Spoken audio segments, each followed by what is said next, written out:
ॐ तत्सदिति श्रीमद्भगवते गीता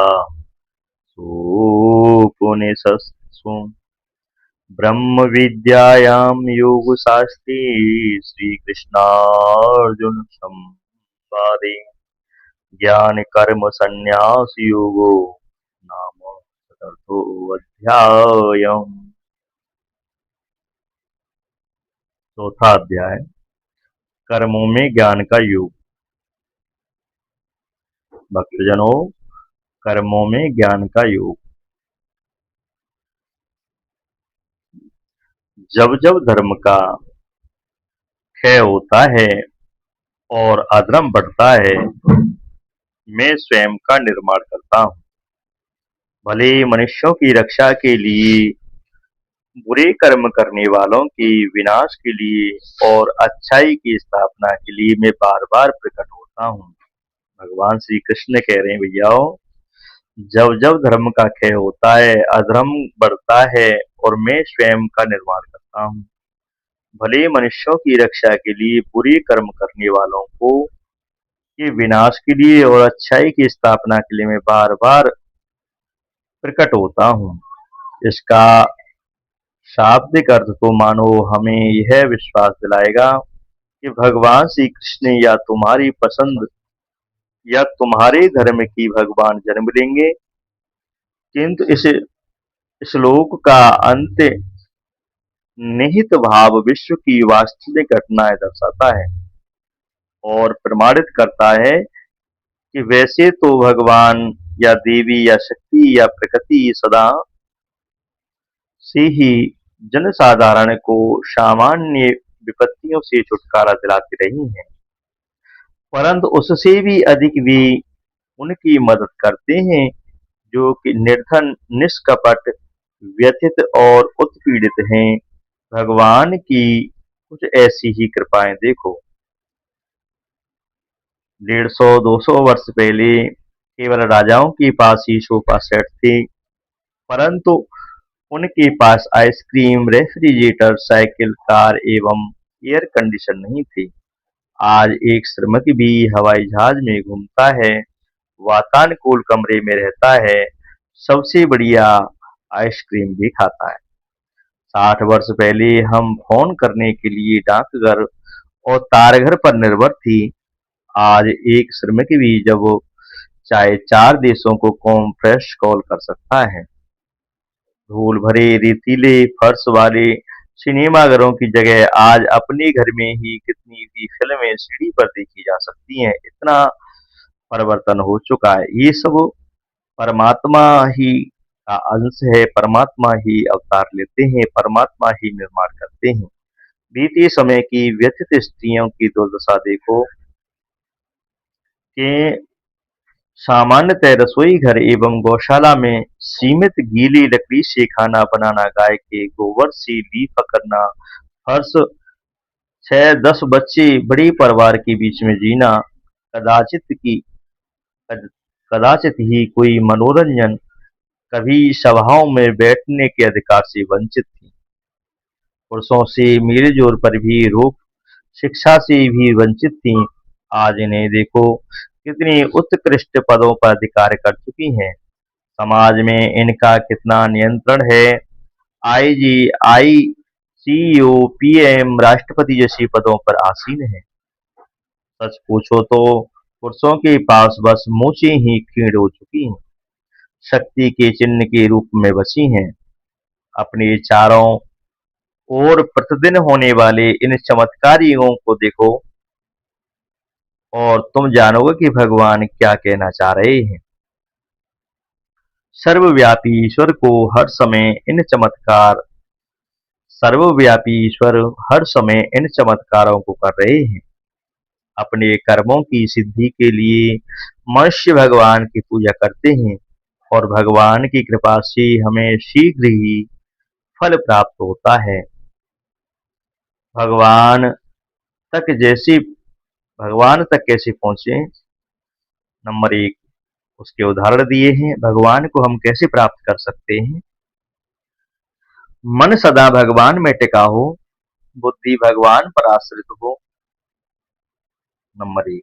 नंबर दूसरा, इस संयमित जीवन से प्राप्त हुई ज्ञान से तुम भगवान तक पहुंच जाते हो। जब हम भगवान के भिन्न भिन्न रूपों में पूजा करते हैं, हमारी सभी कामनाएं पूरी हो जाती हैं। अतः हमें कर्म फल मिलेगा या नहीं के बारे में सोच करके विचलित होने की आवश्यकता नहीं है। जिसके सभी कार्य सांसारिक कामनाओं और विचारों से मुक्त हों, जिसके सारे कर्म ब्रह्म ज्ञान की अग्नि में भस्म हो गए हों, ऐसे पुरुष को बुद्धिमान लोग ज्ञानी कहते हैं। जिसके कर्म फल के मोह का त्याग कर दिया, जिसने कर्म फल के मोह का त्याग कर दिया हो और सदैव तृप्त हो, जो सब आश्रयों से रहित हो, वह अपने कर्म से व्यस्त होती हुई भी वास्तव में कुछ नहीं करता। कामना रहित होकर अपने तन और मन पर विजय प्राप्त कर जो भोग के सभी विषयों का त्याग कर चुका है, उसके शरीर उसके शारीरिक कार्य सभी उसके शारीरिक कार्य कभी पाप नहीं कराती। उसके कर्म से उसी पुनर्जन्म के बंधन में नहीं बांधती। जो बिना याचना जो भी मिला है उसी में संतुष्ट हो, दंडों से परे हो, ईर्ष्या रहित हो, हार और जीत में एक समान हो, वह यदि कर्म करे तो भी कर्म के बंधन में नहीं बनता है। जो आसक्ति से मुक्त है, जिसका मन दृढ़ता से ज्ञान ब्रह्म ज्ञान में स्थापित है, जो केवल परहित के लिए कर्म करता है, उसके कर्म विलीन हो जाते हैं। कर्म योगी के अनिवार्य गुण।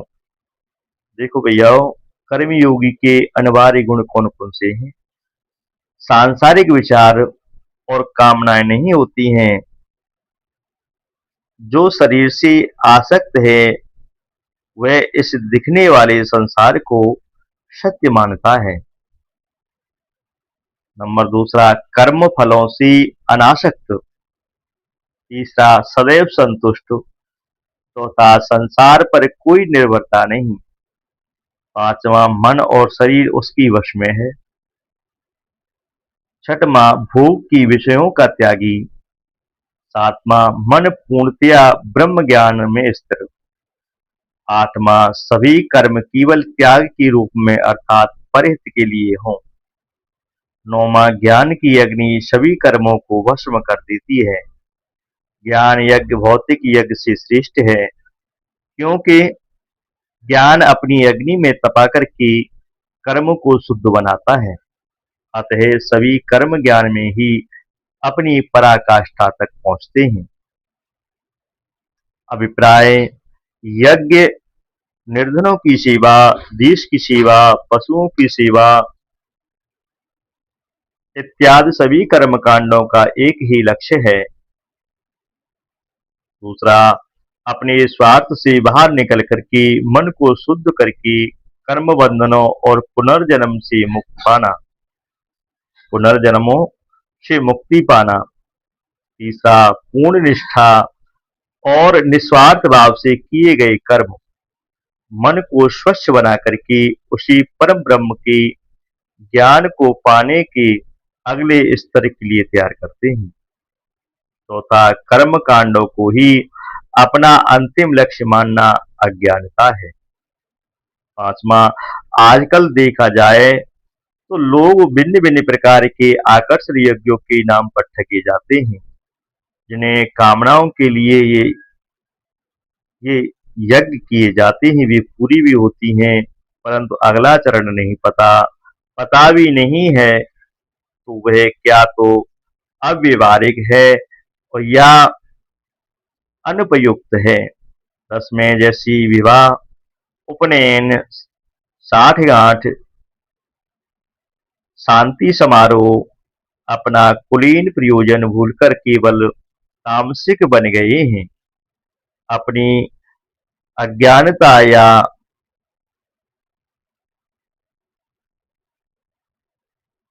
पर मनन के लिए अभाव में इन श्लोकों की शक्ति को अस्वीकार कर देते हैं।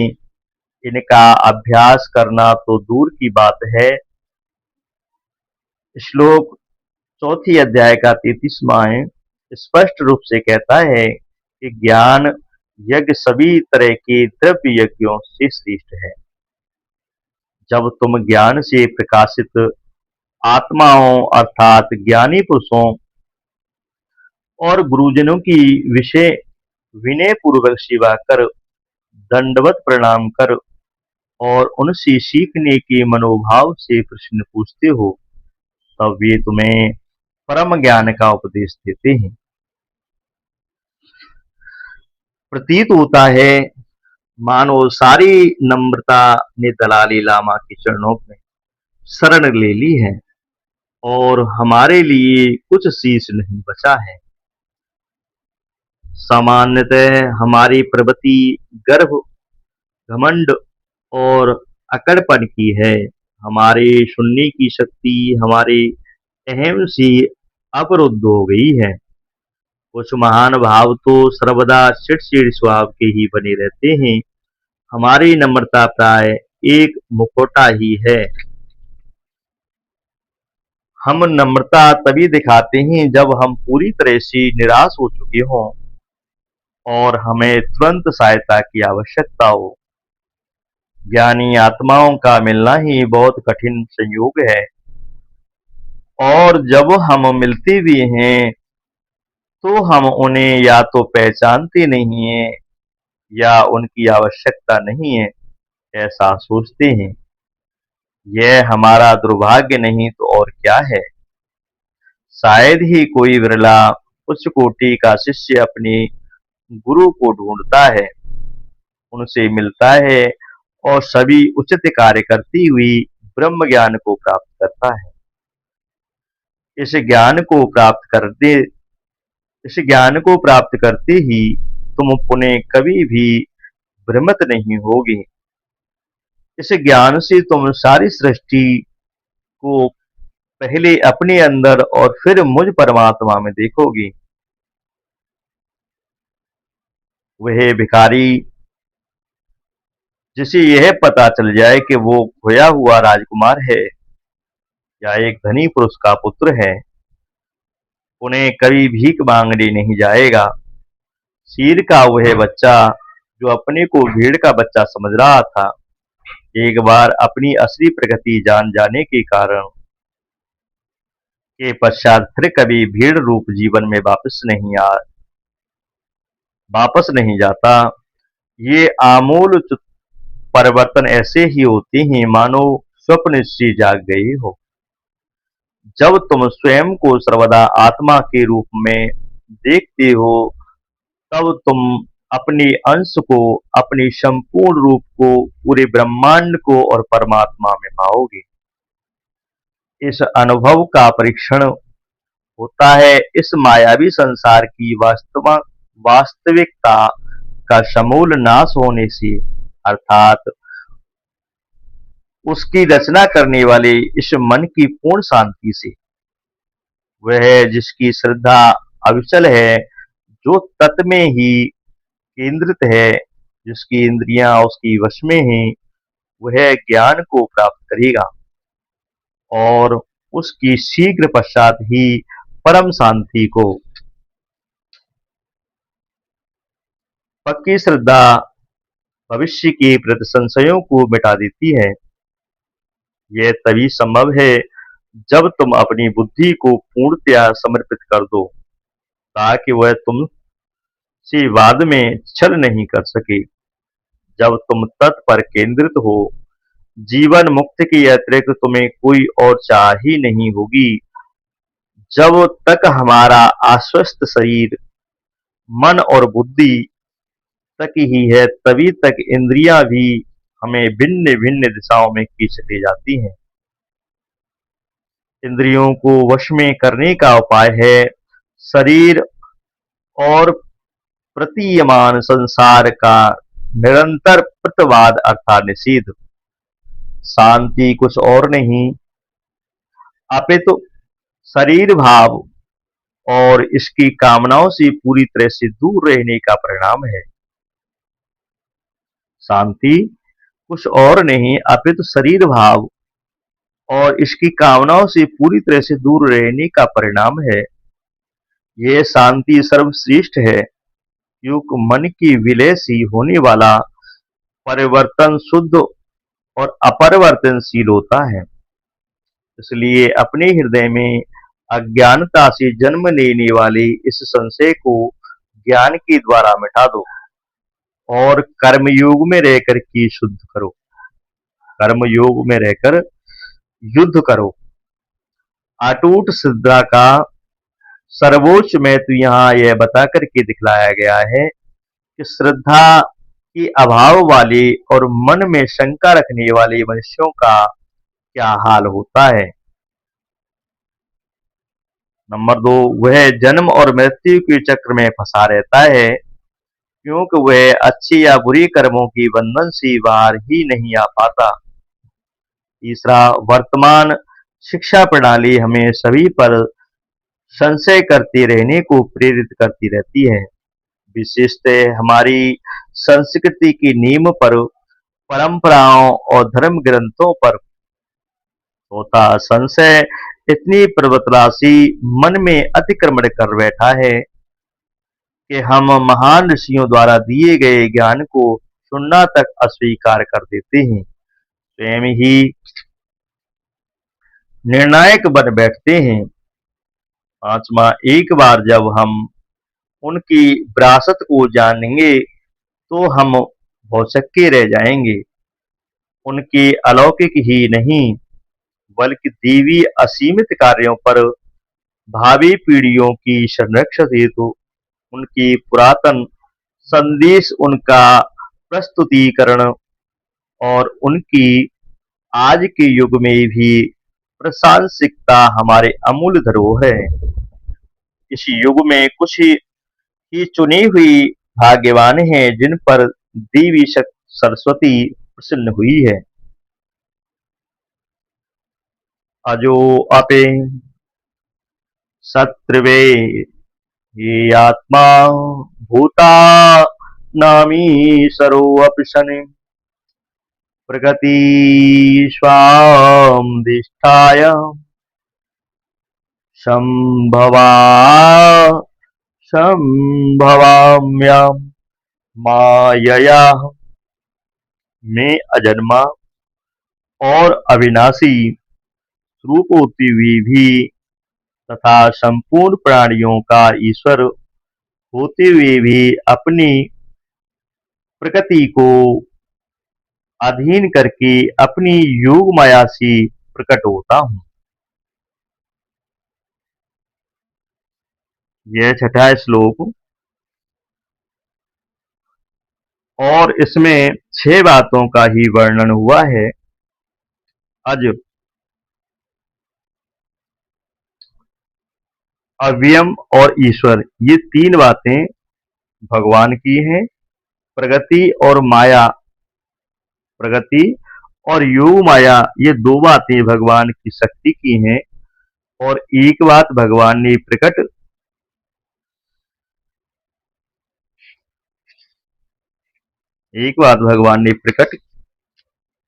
होने की है।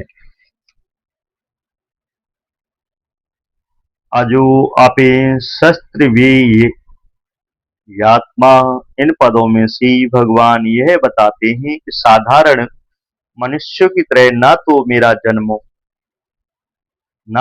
जन्म है और ना ही मेरा मरण है।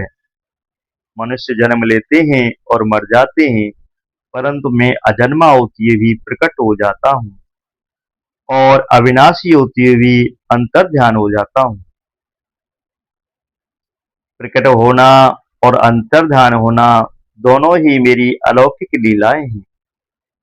संपूर्ण प्राणी जन्म से पहले अप्रकट, अव्यक्त थी और मरने के बाद भी अप्रकट, अव्यक्त हो जाने वाले हैं। केवल बीच में ही प्रकट व्यक्त है। गीता 2 अध्याय का 28वां श्लोक, परंतु भगवान सूर्य की तरह सदा ही प्रकट रहते हैं। तात्पर्य है कि जैसे सूर्य उदय होने से पहले भी ज्यों ज्यों का त्यों रहता है और अस्त होने के बाद भी ज्यों का त्यों रहता है, अर्थात सूर्य तो सदा ही रहता है, किंतु स्थान विशेष के लोगों की दृष्टि में उसका उदय और अस्त होना दिखता है। ऐसे ही भगवान का प्रकट होना और अंतर्ध्यान होना लोगों की दृष्टि में है। वास्तव में भगवान सदा ही प्रकट रहते हैं। दूसरे प्राणी जैसे कर्मों की परतंत्र होकर जन्म लेते हैं, भगवान का जन्म वैसे नहीं होता। कर्मों की परतंत्रता से जन्म होने पर दो बातें होती हैं, आयु और सुख, दुख का भोग। भगवान में ये दोनों ही नहीं होते। दूसरे लोग जन्मते हैं और शरीर पहले बालक होता है, फिर बड़ा होकर युवा हो जाता है, फिर वृद्ध हो जाता है और फिर मर जाता है। परंतु भगवान में ये परिवर्तन नहीं होती। वे अवतार लेकर बाल लीला करते हैं और किशोर अवस्था 15 वर्ष की अवस्था तक बढ़ने की लीला करते हैं। किशोर अवस्था तक पहुंचने के बाद फिर भी नित्य किशोर ही रहते हैं। सैकड़ों वर्ष बीतने पर भी भगवान वैसे ही सुंदर स्वरूप रहते हैं। इसलिए भगवान के जितने चित्र बनाए जाते हैं उनमें उनकी दाढ़ी मूछ नहीं होती। अब कोई बना दे तो अलग बात है। इस प्रकार दूसरे प्राणियों की तरह ना तो भगवान का जन्म होता है और ना परिवर्तन होता है और ना आयु ही होती है। ओम नमो भगवते वासुदेवाय नमः। ओम श्री कृष्णाय गोविंदाय नमः। इधर भगवान क्या कह रहे हैं कि यदा यदा हि धर्मस्य ग्लानिर्भवति भारत अभ्युत्थानं धर्मस्य तदात्मानं सृजाम्यहम्। हे भरतवंशी अर्जुन, जब जब धर्म की हानि और अधर्म की वृद्धि होती है तब तब ही मैं अपने आप को साकार रूप से प्रकट करता हूँ। यहाँ यदा यदा ही धर्मस्य, धर्म की हानि और अधर्म की वृद्धि का स्वरूप है भगवत प्रेमी धर्मात्मा सदाचारी निरपराध और निर्बल मनुष्यों पर नास्तिक पापी दुराचारी और बलवान मनुष्यों का अत्याचार बढ़ जाना तथा लोगों की सुहृद सदाचारों की अत्यधिक कमी और दुर्गुण दुराचारों की अत्यधिक वृद्धि हो जाना। यदा यदा पदों का तात्पर्य है कि जब जब आवश्यकता पड़ती है तब तब भगवान अवतार लेते हैं। एक युग में भी जितनी बार आवश्यकता हो और अवसर प्राप्त हो जाए उतनी बार अवतार ले सकते हैं।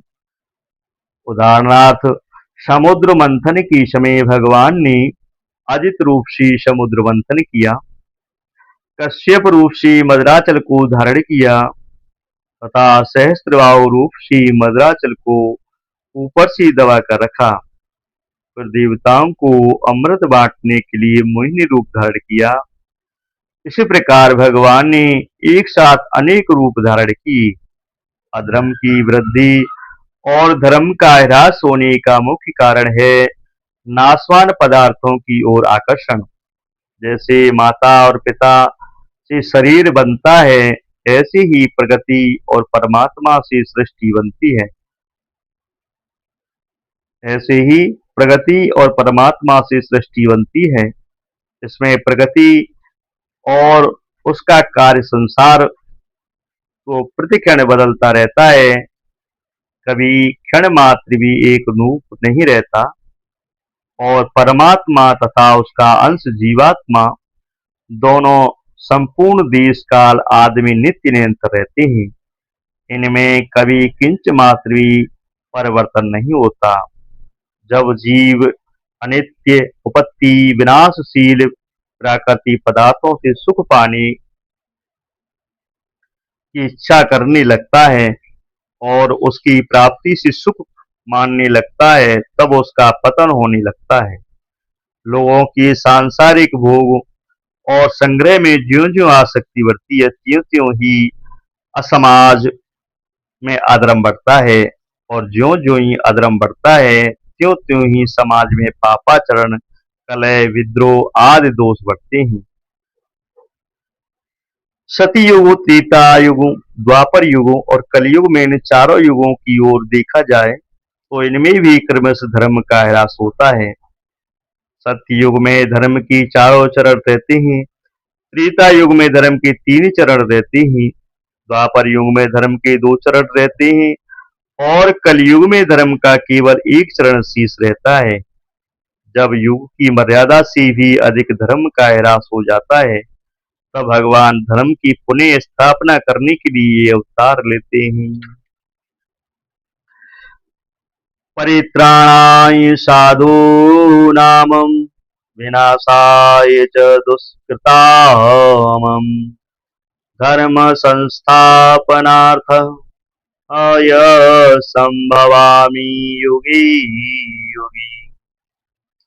साधुओं, भक्तों की रक्षा के लिए, पाप कर्म करने वालों का विनाश करने के लिए और धर्म की भली भांति स्थापना करने के लिए मैं युग युग में अवतार लेता हूँ, प्रकट होता हूँ। परित्राणाय साधूनाम, साधु मनुष्यों के द्वारा ही अधर्म का नाश और धर्म का प्रचार होता है, इसलिए उनकी रक्षा करने के लिए भगवान अवतार लेते हैं। दूसरों का हित करना ही जिनका स्वभाव है और जो भगवान के नाम रूप गुण प्रभाव, लीला आदि का श्रद्धा प्रेम पूर्वक स्मरण कीर्तन आदि करते हैं और लोगों में भी इसका प्रचार करते हैं, ऐसी भगवान की आश्रित भक्तों के लिए यहाँ साधु नाम पद आया है।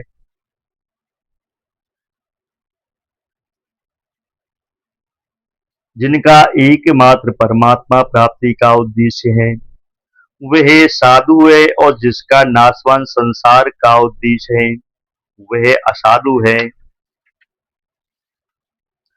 असत और परिवर्तनशील वस्तुओं में समभाव करने और उसे महत्व देने से कामनाएं पैदा होती हैं। ज्यों ज्यों कामनाएं नष्ट होती हैं, त्यों त्यों ही असाधुता आती है, और ज्यों ज्यों ही कामनाएं बढ़ती हैं, त्यों त्यों ही साधुता साधुता लुप्त होती है। कारण के असाधुता का मूल हेतु कामना ही है। साधुता से अपना उद्धार और लोगों का स्वतः उपकार होता है। साधु पुरुषों के भावों और क्रियाओं में पशु पक्षी वृक्ष पर्वत मनुष्य देवता पितृ ऋषि मुनि आदि सबका हित भरा रहता है। तो तुलसी बाबा कह रहे हैं, हे तो रहते, हे तो रहते जग जुग उपकारी, तुम तुम्हारे सेवक सुरारी। यदि लोग उनके मन के भावों को जान जाएं, तो वे उसके चरणों के दास बन जाएं। इसके विपरीत यदि लोग दुष्ट पुरुष के मन के भावों को जान जाएं, दुष्ट पुरुष की मन की भावों को जान जाएं, तो दिन में कई बार लोगों से उसकी पिटाई हो सकती है। यहाँ शंका हो सकती है कि यदि भगवान साधु पुरुषों की रक्षा किया करते हैं, तो फिर संसार में साधु पुरुष दुख पाते क्यों हैं, दुख पाते हुए क्यों देखे जाते हैं। इसका समाधान यह है कि साधु पुरुषों की रक्षा का तात्पर्य उनकी भावों की रक्षा करना है। उनके भावों की रक्षा करना है।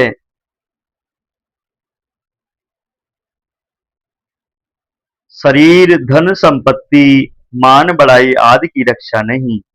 कारण कि वे इस सांसारिक पदार्थों को महत्व नहीं देते।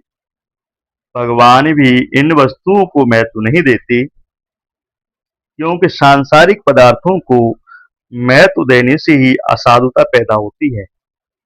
भक्तों में सांसारिक पदार्थों का महत्व उद्देश्य होता ही नहीं, तभी तो वे भक्त हैं। भक्त लोग प्रतिकूलता, दुखदायी परिस्थिति में विशेष प्रसन्न होते हैं, क्योंकि प्रतिकूलता से जितना आध्यात्मिक लाभ होता है उतना किसी दूसरे साधन से नहीं होता। वास्तव में भक्ति भी प्रतिकूलता से ही बढ़ती है। सांसारिक राग आसक्ति से ही पतन होता है और प्रतिकूलता से वह राग टूटता है। इसलिए भगवान का भक्तों के लिए प्रतिकूलता भेजना भी वास्तव में भक्तों की रक्षा करना है। ये यदा माम प्रपद्यते अंशतैव भजामयम् मम वर्तमानो वर्तन्ते मनुष्याः पार्थ सर्वशः। हे प्रथानंदन, जो भक्त जिस प्रकार मेरी शरण लेते हैं मैं उन्हें उसी प्रकार आश्रय देता हूँ, क्योंकि सभी मनुष्य सब प्रकार से मेरे मार्ग का अनुसरण करते हैं।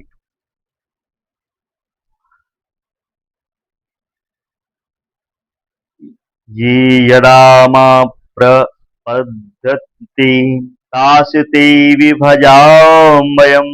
भक्त भगवान की जिस भाव से, जिस संबंध से, जिस प्रकार से शरण लेता है, भगवान भी उसी उसी भाव से, उसी संबंध से, उसी प्रकार से आश्रय देते हैं। जैसे भक्त भगवान को अपना गुरु मानता है तो वे श्रेष्ठ गुरु बन जाते हैं। शिष्य मानता है तो वे श्रेष्ठ शिष्य बन जाते हैं। माता पिता मानता है तो वे श्रेष्ठ माता पिता बन जाते हैं। पुत्र मानता है तो वे श्रेष्ठ पुत्र बन जाते हैं। भाई मानता है तो वे श्रेष्ठ भाई बन जाते हैं। सखा मानता है तो वे श्रेष्ठ सखा बन जाते हैं। नौकर मानता है तो वे श्रेष्ठ नौकर बन जाते हैं। भक्त भगवान के बिना व्याकुल हो जाता है तो भगवान भी भक्त के बिना व्याकुल हो जाते हैं।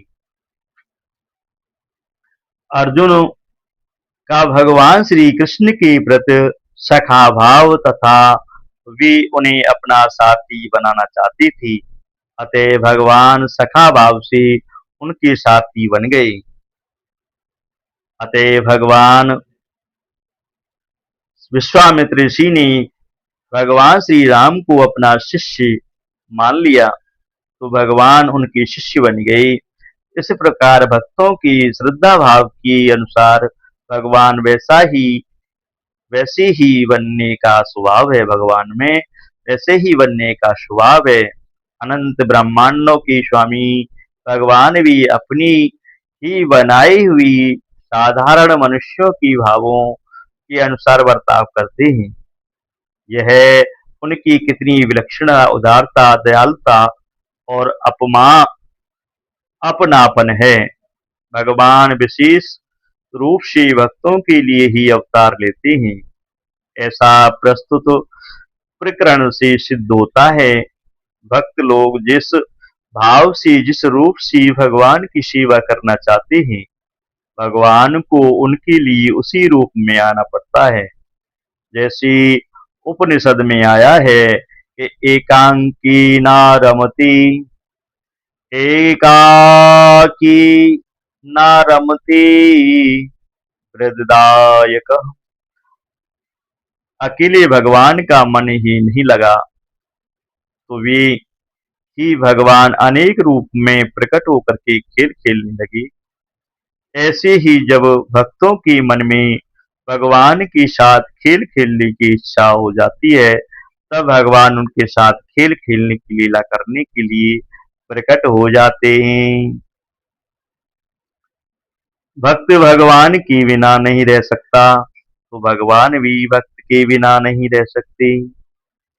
यहाँ आए यथा और तथा इन प्रकार वाचक पदों का अभिप्राय संबंध भाव और लगन से है।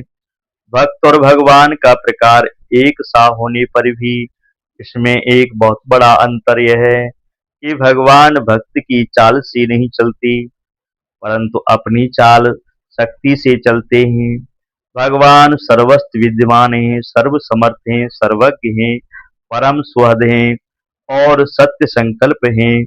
भक्त को केवल अपनी पूरी शक्ति लगा देनी है कि भगवान भी अपनी पूरी शक्ति से उसी प्राप्त हो जाते हैं। और वृंदावन बिहारी लाल की जय। श्री कृष्ण गोविंद हरे मुरारी, हे नाथ नारायण वासुदेवा। श्री कृष्ण गोविंद हरे मुरारी, हे नाथ नारायण वासुदेवाय, नाथ नारायण वासुदेवा। श्री कृष्णाय वयं नमः। ओम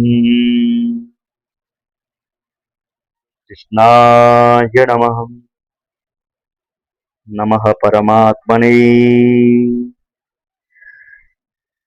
ईश्वर्यंसु जीव्याविनाशी। हे प्रभु, आप हर जीव में, हर शरीर में, हर रूप में आप धारण किए हैं। आपने इस समस्त विश्व को धारण कर रखा है, प्रकट कर रखा है। प्रभु, आप सर्वत्र विराजमान हैं। ऐसे श्री प्रभु के श्री चरणों में मेरा कोटि कोटि नमन। प्रभु, मेरे भक्तजनों, आप सबके अंदर परमात्मा विराजमान है। मैं सभी को अपने हृदय से कोटि कोटि साधुवाद करता हूँ और आशा करता हूँ कि आप सभी भक्तों को मेरी यह गीता का थोड़ा सा जैसा भी है, जिस लायक भी हूँ, मैं आपके समक्ष इसको प्रस्तुत कर पा रहा हूँ, आपको अच्छा लगेगा। तो भैया आप भी आगे के लिए इसको भेजते रहिए, उससे मेरा भाव भी आपके प्रति और भगवान श्री चरणों में आग लगता रहे। मैं आपसे यही आशा करता हूँ। वृंदावन बिहारी लाल की, बालकृष्ण भगवान की जय। श्री कृष्णाय नमः।